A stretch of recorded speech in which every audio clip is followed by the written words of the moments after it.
Au cœur de l'Afrique de l'Ouest, sous le soleil brûlant du Sénégal, une voix s'élève au-dessus du vacarme des marchés animés et des rues bondées.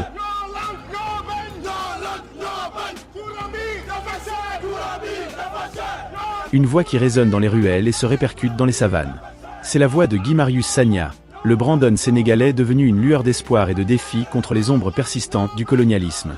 La voix de Guy Marius Sagna résonne dans les airs, résonnant sur les murs des bâtiments de l'époque coloniale. Ses paroles sont un appel à la justice, perçant le bruit de la vie quotidienne et résonnant profondément dans le cœur de ses compatriotes. Le parcours de Sagna, d'un milieu modeste à l'avant-garde du mouvement anticolonialiste, a été tout simplement extraordinaire. Guy Marius Sagna est né dans la ville côtière de Ziguinchor, au Sénégal, au début des années 1980. Son enfance a été marquée par la riche tapisserie culturelle du Sénégal, une nation avec une histoire de résistance et de résilience contre les puissances coloniales. Ayant grandi dans une famille qui valorisait l'éducation et la justice sociale, Sagna a été exposé aux histoires de héros sénégalais qui se sont battus pour l'indépendance. Ses parents, tous deux éducateurs, lui ont inculqué un profond sens de la justice et l'importance de défendre ce qui est juste.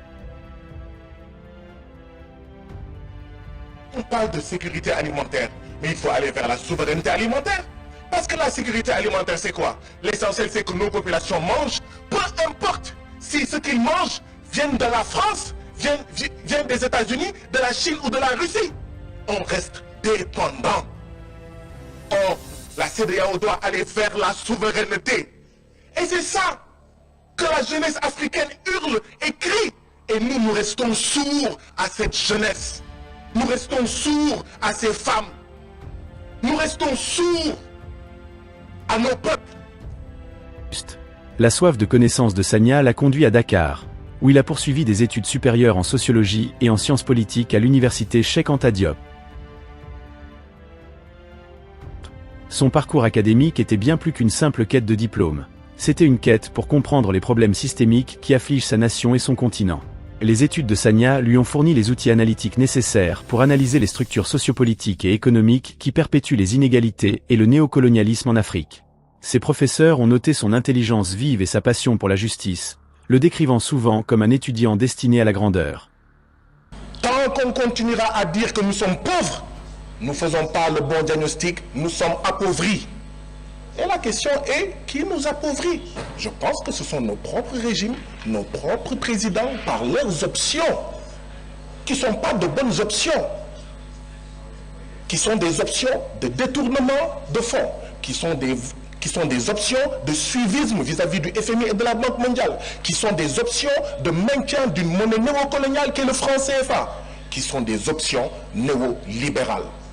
À l'époque, on a dit, there is no alternative. Il n'y a pas d'alternative. Taïna, there is no alternative. Si il y a une alternative à ces politiques, même un enfant, quand il fait pendant 50 ans une politique, la CEDEAO a 50 ans et que ça ne marche pas, il doit changer de chemin. Les jeunes disent, il faut changer de chemin. Le chemin de la souveraineté, le chemin de la rupture, le chemin du changement. À l'université, l'implication de Sagna dans des organisations étudiantes et des groupes de la société civile a approfondi son engagement militant. Il participe à de nombreux débats et manifestations, se forgeant rapidement une réputation de formidable orateur et d'infatigable défenseur de la justice sociale. Les graines de son mouvement anticolonialiste ont été semées au cours de ses années de formation, alors qu'il commençait à articuler une vision d'une Afrique libre et autonome. Après avoir terminé ses études, Sagna est retourné à Ziguinchor, où il a commencé à travailler avec les communautés locales pour résoudre les problèmes de pauvreté, d'éducation et de santé. Ses efforts de mobilisation populaire étaient motivés par la conviction que le véritable changement commence à partir de la base. La capacité de Sagna à communiquer avec des personnes de tous horizons a fait de lui une figure appréciée de sa communauté. Il a organisé des ateliers, des rassemblements et des réunions communautaires, profitant de chaque occasion pour éduquer les gens sur leurs droits et sur l'importance de remettre en question les structures néocoloniales. L'un des enjeux déterminants de l'activisme de Sagna a été son opposition véhémente au franc CFA, une monnaie utilisée par plusieurs pays d'Afrique de l'Ouest mais contrôlée par le Trésor français. Sagna soutient que le franc CFA est une relique du colonialisme qui étouffe la croissance économique et perpétue la dépendance à l'égard de la France. Ces protestations contre le franc CFA ont commencé à prendre de l'ampleur, attirant l'attention des médias nationaux et internationaux. En 2019, lors d'une manifestation contre la hausse des prix de l'électricité, une mesure que Sagna considérait comme emblématique de la mauvaise gestion économique et de l'exploitation par des intérêts étrangers, il a été arrêté pour la première fois. Sa détention était une tentative délibérée des autorités de faire taire une voix dissidente de plus en plus forte. Cependant, cette arrestation n'a servi qu'à galvaniser ses partisans et à attirer davantage l'attention sur sa cause. Le temps de détention de Sagna a été marqué par le défi. Il a refusé de se laisser intimider par l'intimidation, sortant plus résolu que jamais. Malgré de multiples arrestations et une surveillance constante, Sagna a poursuivi son militantisme sans relâche. En novembre 2019, il est de nouveau arrêté lors d'une grande manifestation contre le franc CFA. La vue de Sagna, emmenée par la police, a suscité l'indignation internationale. Les organisations de défense des droits humains condamnant les tentatives du gouvernement sénégalais d'étouffer la liberté d'expression. En 2020, alors que le monde était aux prises avec la pandémie de Covid-19, Sagna a porté son attention sur la réponse du gouvernement sénégalais à la crise. Il a critiqué les autorités pour leur gestion de la pandémie, soulignant l'impact disproportionné sur les communautés pauvres et marginalisées. Ces critiques virulentes ont conduit à une nouvelle arrestation, mais cette fois, la détention a déclenché de vastes protestations à travers le Sénégal. La demande du peuple pour la libération de Sagna est devenue un cri de ralliement en faveur de réformes plus larges. Les multiples arrestations de Sagna ont attiré l'attention des organisations internationales de défense des droits humains. Amnesty International, Human Rights Watch et d'autres groupes de défense ont commencé à attirer l'attention sur son sort, appelant à sa libération et condamnant la répression du gouvernement sénégalais. Ce soutien international a non seulement attiré l'attention du monde entier sur sa cause, mais elle a également fourni une couche de protection contre les pires excès de la répression étatique.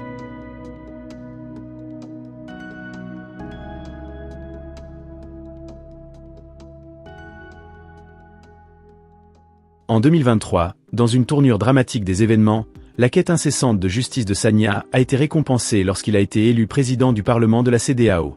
Son élection a été considérée comme une victoire significative pour les militants de base et un témoignage de son engagement indéfectible envers sa cause.